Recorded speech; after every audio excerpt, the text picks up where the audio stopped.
اب آئیے نیکسٹ، میں جسے آج ایک نیا اینگل کہہ رہا ہوں وہ کیا ہے. دیکھیے اطاعت کے دو پہلو ہیں، انفرادی اور اجتماعی. مجھے مراد کیا ہے؟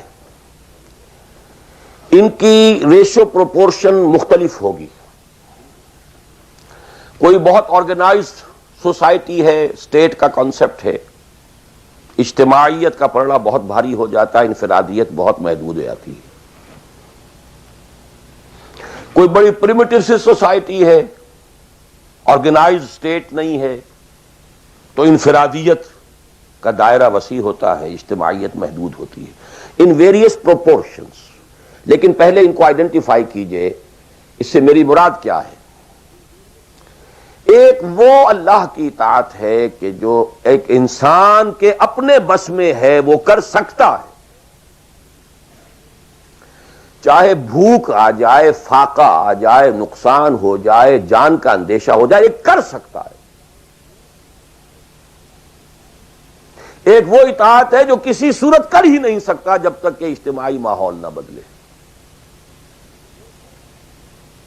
کتنا ہی سنسیئر ہو، کتنا ہی نیک ہو، کتنا ہی فیصلہ کر لے، کر ہی نہیں سکتا. وہ اس کے ہاتھ میں ہے ہی نہیں. ایک ریاست ہے، آرگنائز اسٹیٹ ہے، اس کا لا ہے، آپ اس میں رہ رہے ہیں تو وہی قانون چلے گا. آپ کے بس میں نہیں ہے. آپ کا بیٹا فرض کیجئے خدا نہ خواستہ زنا کرے تو آپ اسے رجم نہیں کر سکتے، چاہے آپ کا بیٹا ہے. You have no power, no authority. آپ کا اپنا بیٹا اپنی بیٹی چوری کر لے، آپ ہاتھ نہیں کاٹ سکتے. مجھے یاد آ رہا ہے، لو ان فاطمہ بنت محمد سرقت، بالفرض ہی کہہ رہا ہوں نا میں بھی، مفروضے کے طور پر آپ نہیں ہاتھ کاٹ سکتے. ایک معاشرہ ہے جس کے اندر پوری معیشت جو ہے سود کے اوپر ہے، آپ سانس بھی نہیں لے سکتے کہ جو سود سے خالی ہو. امپاسبل. ایک اسٹیٹ ہے، آپ اس کے سٹیزن ہیں، آپ اس کے کانسٹیٹیوشن کے لائل ہیں، فیتھفل ہیں. تو جیسا کہ میں نے کہا تھا، آرگنائز سوسائٹی اسٹیٹ میں یہ دائرہ بہت بڑھ جاتا ہے. ٹرائبل ہے، وہاں یہ کہ انفرادیت کا کافی دائرہ ہوتا ہے، قانون کم سے کم ہوتے ہیں، نظم کم سے کم ہوتا ہے، سسٹم جو ہے اس کی گرفت کم سے کم ہوتی ہے. اب دیکھیے دو حیثیتیں دنیا میں ممکن ہیں. ایک انتہائی خوش بختی کی، انتہائی خوش قسمتی کی کہ ایک انسان ایک ایسے ماحول میں پیدا ہو گیا ہے، یا وہ ہجرت کر کے ایسے ماحول میں چلا گیا ہے جہاں ٹوٹل دین غالب ہے، دین قائم ہے، نظام ہے ہی دین کا، حکومت ہے ہی اللہ کی. وہاں جا کر انسان کتنا how at ease he will feel. No friction. وہ بھی اللہ کی بندگی کرنا چاہتا ہے، ماحول بھی سازگار ہے، پورا نظام بھی اللہ کی بندگی پر ہے، پورا قانون بھی اللہ ہی کا نافذ ہے، پورا تعلیم کا ڈھانچہ بھی اللہ ہی کے ہدایت کے مطابق ہے، تمام ذرائع ابلاغ سے بھی اسی کے مطابق چیزیں ہیں جو نشر ہو رہی ہیں، آڈیو ویژول سب کچھ. انتہائی خوش قسمتی، موسٹ فارچونیٹ کہ ایک انسان ایسے ماحول میں ہو. لیکن فرض کیجئے کہ وہ ایسے ماحول میں ہے جہاں اللہ کا دین غالب نہیں ہے، بہت محدود سا حصہ ہے جس میں وہ اللہ کا حکم مان سکتا ہے، نماز وہ پڑھ سکتا ہے، روزہ رکھ سکتا ہے، کوئی نہیں روکتا. اسرائیل میں بھی جا کے پڑھ لیجئے نماز اور روزہ، امریکہ میں کر لیجئے، بھارت میں کر لیجئے، کوئی نہیں روکتا. نو وے.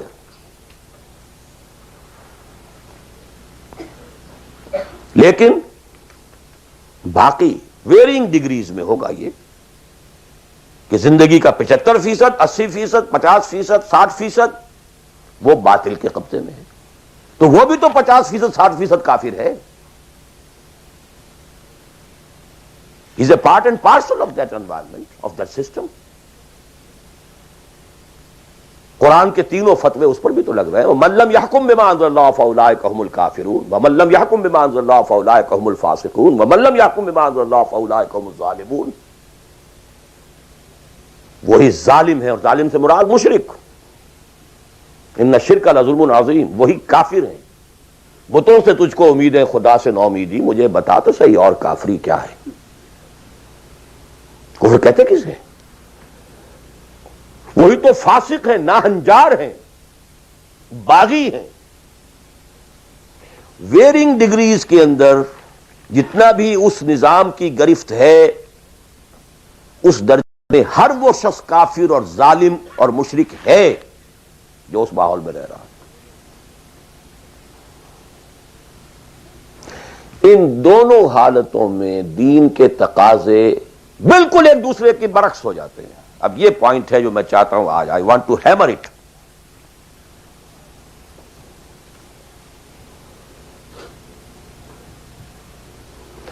اگر آپ خلافت راشدہ کے دوران پیدا ہو گئے ہوتے، موسٹ فارچونیٹ، موسٹ ایزی. دین قائم ہے، اللہ کے احکام جاری ہیں، سارا نظام وہی ہے. دی ہول اسٹیٹ کرافٹ وہ اسلام کی بنیاد پر کام کر رہا ہے. آپ ایک سٹیزن ہیں، آپ کے لیے تقرب بالنوافل کے درجے کھلے ہوئے ہیں.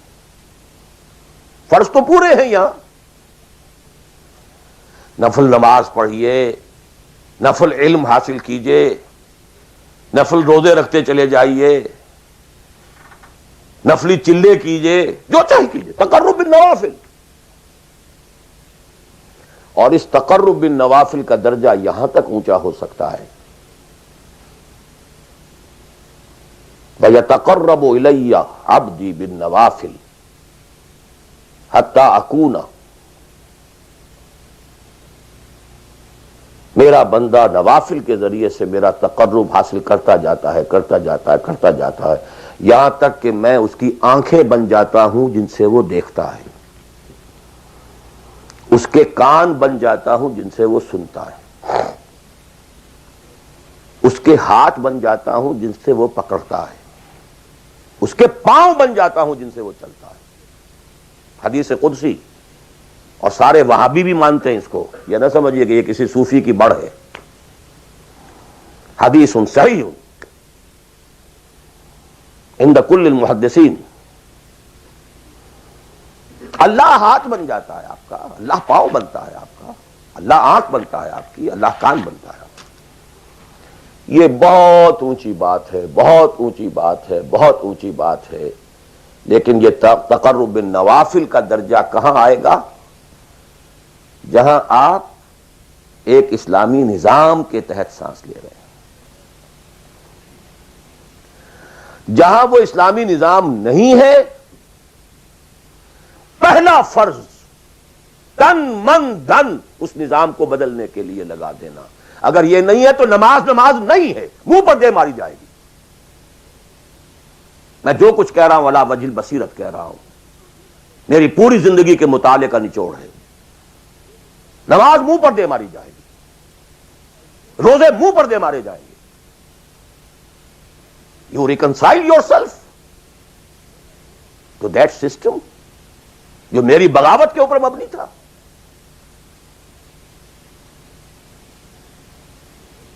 پہلا فرض یہ ہے، تن من دھن. You can not reconcile with that system. You cannot accept that system.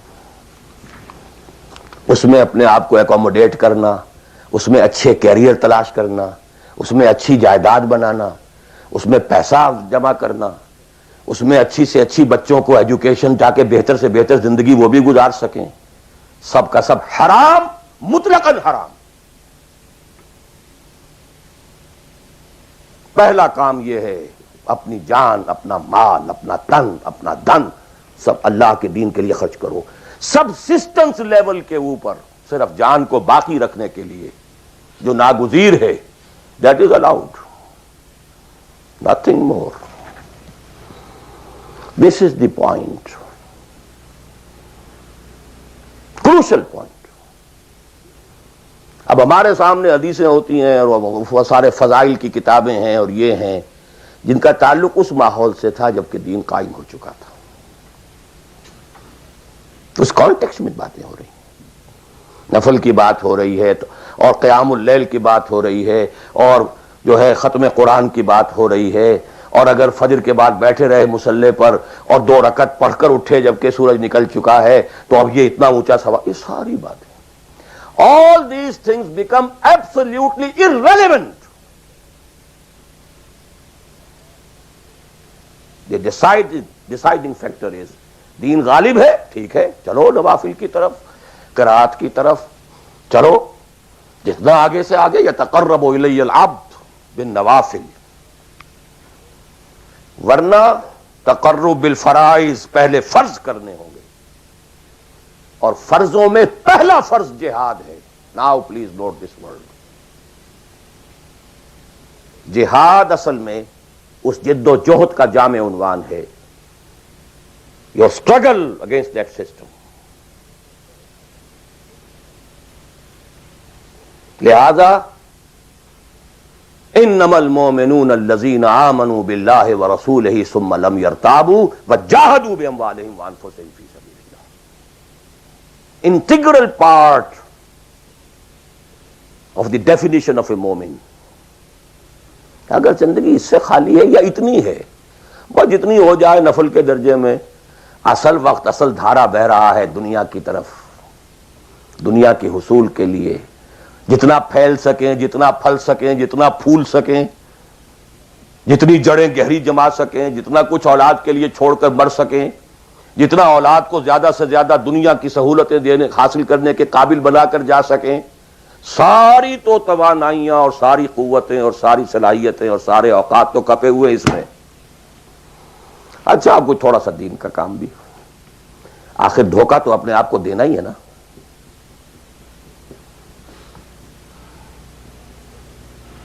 قسمت فروش عورتیں بھی تو کالے کپڑے پہن کے جلوس میں نکلتی ہیں تازیوں کے اور سبیلیں لگاتی ہیں اور مسجدیں بناتی ہیں. They have to deceive themselves. ڈاکو لوگ نہایت سفاک یتیموں اور بیواؤں کی سرپرستی کرتے تھے. ہمارے معاشرے میں جو بستہ الف بستہ بے کے غنڈے ہوتے ہیں ان کے ہاں بھی نیکی کا, پن کا, خیر کا کھاتا ہوتا ہے. اسی طرح کچھ مذہبی ایکٹیویٹی ہے. اصل شے یہ ہے کس ماحول میں رہ رہے ہیں.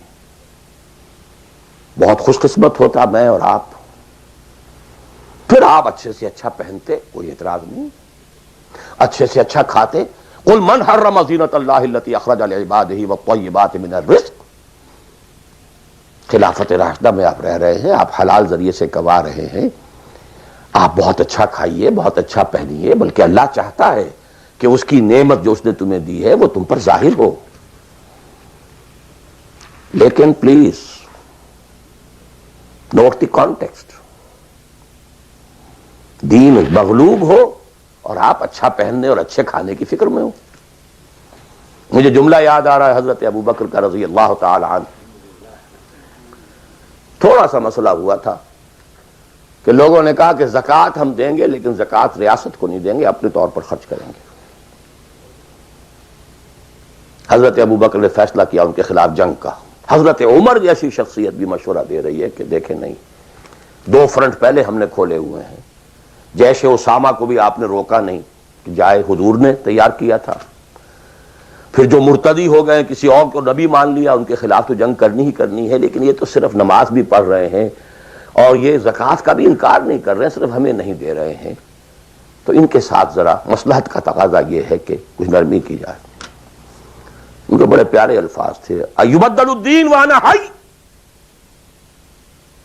کیا دین میں تغیر کیا جائے گا جبکہ ابھی میں زندہ ہوں؟ خدا کی قسم اگر یہ حضور کے زمانے میں زکوٰۃ کے اونٹوں کے ساتھ ان کے باندھنے والی رسی بھی دیتے تھے, اور اب اگر یہ کہیں گے کہ اونٹ لے جاؤ رسی نہیں دیں گے, تب بھی میں قتال کروں گا, اور خدا کی قسم کوئی میرا ساتھ نہیں دے گا تو میں اکیلا جاؤں گا. اور اے عمر تمہیں کیا ہو گیا؟ تم جاہلیت میں تو بڑے سخت تھے، اسلام میں آ کر تم نرم ہو گئے ہو۔ یہ ڈانٹ ابو بکر پلا رہے ہیں عمر کو رضی اللہ تعالی عنہ۔ تو اچھی طرح جان لیجئے، اب میں نہیں کہہ سکتا کہ میں کس طریقے سے اس کو بیان کروں، کیسے ٹھوک ٹھوک کر آپ کے ذہنوں میں اتار دوں۔ یہ ہے اصل شے، دین کا سارا سٹرکچر ہی بالکل ریورس ہو جاتا، the whole value structure absolutely changes. دین غالب ہے تو وہ ساری باتیں ہیں جو ہم نے خوب یاد کی ہوئی ہیں۔ حاصل حقوق والدین بھی تو ہے نا، آخر بچوں کے حقوق بھی تو ہے نا۔ یہ حقوق والدین جو ہے ان مہاجرین کو یاد نہیں آئے جو اپنے ماں باپ کو چھوڑ کر مدینے پہنچ گئے تھے۔ یہ اولاد کے حقوق انہیں یاد نہیں آئے، بیویوں کے حقوق یاد نہیں آئے۔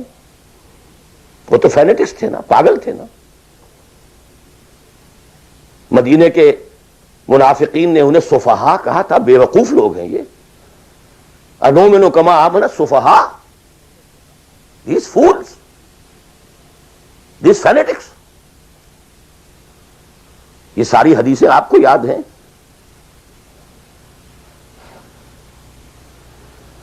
فرق ہے، اسلام غالب ہے تو مسئلہ کچھ اور ہے۔ اچھا کھائیں، اچھا پہنیں، نوافل ہے، نوافل پر نوافل ہے، جتنی ترقی کیجئے، دنیا میں کرنا چاہیں دنیا میں کیجئے، روحانی ترقی کرنا چاہیں روحانی ترقی کیجئے، سارے میدان کھلے ہیں۔ علم میں، پروفیشن میں، کسی خاص فن میں ترقی کرنا چاہے کیجئے۔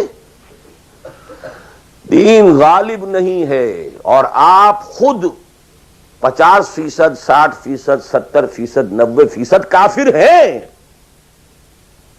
اس لیے کہ اس ماحول کا جز ہیں جس میں کفر کا نظام ہے۔ تو پہلا کام تو اپنے آپ کو اس کفر سے نجات دلانا ہوگا۔ پھر نماز بھی اسی کے لیے ہے، وَاسْتَعِینُوا بِالصَّبْرِ وَالصَّلَاةِ، مدد حاصل کرو نماز سے۔ کس کام کے لیے مدد حاصل کرو؟ The mission to make the deen of Allah supreme, in اقیم الدین۔ نماز اس کے لیے سب سروینٹ ہے، اس کے لیے مدد ہے۔ روزہ اسی کے لیے جنگ کرنے کی صلاحیت پیدا کرنے کے لیے ہے۔ اس لیے 23ویں رکوع میں سورہ بقرہ کے روزے اور رمضان کے احکام ہے، 24ویں رکوع میں قتال شروع ہو گیا۔ قاتلوا فی سبیل اللہ الذین یقاتلونکم۔ اور عرب جو ہیں وہ روزہ رکھواتے ہی صرف گھوڑوں کو تھے، خود تو رکھتے ہی نہیں تھے، کیونکہ گھوڑے کو استعمال کرتے تھے لوٹ مار میں، غارت گری میں، جنگوں میں۔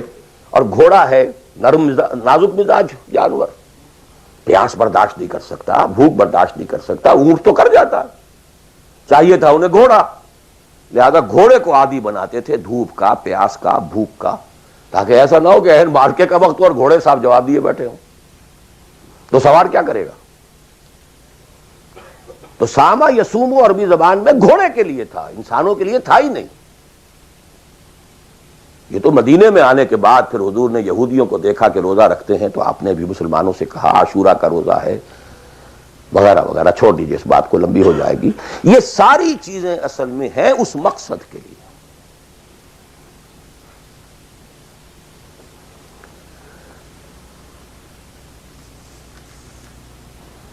اب دیکھیے کہ اب پریکٹیکلی ہم آتے ہیں مسئلے کے اوپر۔ آئی ہوپ میں اس سے زیادہ میں کر نہیں سکتا، میرے لیے ممکن نہیں ہے کہ میں اپنے احساسات کو جیسے کہ میرے ہیں آپ تک منتقل کر دوں۔ اور میں جانتا ہوں ایسے لوگوں کو جو 30 برس سے مجھے سن رہے ہیں اور یہ ساری باتیں سن رہے ہیں اور ٹس سے بس نہیں ہوتے۔ زمیں جنبد نہ جنبد گل محمد، ان کا وہی کانسیپٹ ہے، اس لیے کہ یہ کانسیپٹ 1400 برس میں جا کر جو ہے مکمل ہوا، پختہ ہو گیا۔ 30 برس تھے خلافت راشدہ کے، اس کے بعد ڈاؤن فال، کانسیپٹ سٹارٹڈ چینجنگ، دین مذہب بنتا چلا گیا، سارا ایمفیسس نماز روزے حج و عبادت پر ہو گیا، دین کا تصور ہی ختم۔ اور پھر ہم میں سے جو لوگ غلام رہے وہ تو اتنے خوگر ہو گئے کہ ملا کو جو ہے ہند میں سجدے کی اجازت، ناداں یہ سمجھتا ہے کہ اسلام ہے آزاد۔ بہت بڑے عالم دین نے کہا تھا یہ کہ ہمیں کوئی ایسا کام نہیں کرنا چاہیے جو ہماری حکمرانوں کو، انگریزوں کو پریشانی کا موجب بن جائے، اس لیے کہ انہوں نے ہمیں مذہبی آزادی دی ہوئی ہے۔ ہمارے نماز پڑھنے پہ کوئی قدغن نہیں ہے، ہمارے روزہ رکھنے پہ قدغن نہیں ہے، حج کرنے پہ قدغن نہیں ہے، لہذا we should be loyal to them۔ ملا کو جو ہے ہند میں سجدے کی اجازت، ناداں یہ سمجھتا ہے کہ اسلام ہے آزاد۔ یہ کانسیپٹ اتنے پختہ ہو چکے ہیں، اتنے پختہ ہو چکے ہیں۔ ریچولزم، رسومات، رہ گئی رسم ازاں روح بلالی نہ رہی، فلسفہ رہ گیا تلقین غزالی نہ رہی، نماز و روزہ و قربانی و حج یہ سب باقی ہیں، تو باقی نہیں۔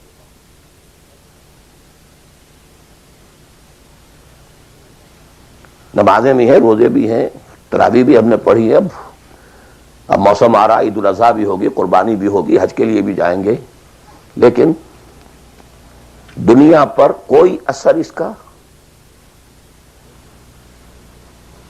30 لاکھ آدمی حج کر کے آئیں گے، معاشرے پر کوئی زیرو کے برابر بھی کوئی اثر ہے؟ جو خود کا جا کر کے آتے ہیں ان پر کوئی اثر ہوتا ہے؟ جیسے گئے ویسے آئے۔ الٹا یہ کہ یہ اور کانفیڈنس لے آئے کہ پچھلے سارے گناہ معاف ہو گئے، اب اثر نو کرنے کی چھوٹ ہے۔ دس از واٹ از ہیپننگ۔ اور میں اپنا 33 سال کا تجربہ آپ کو بتا رہا ہوں۔ اصل ڈیسائسو پوائنٹ یہ، اس کو سمجھ لیں اگر تو آپ کا پورا تصور بدل جائے گا، ویلیو سٹرکچر بدل جائے گا، لیکن نہیں تو پھر جو بھی ہے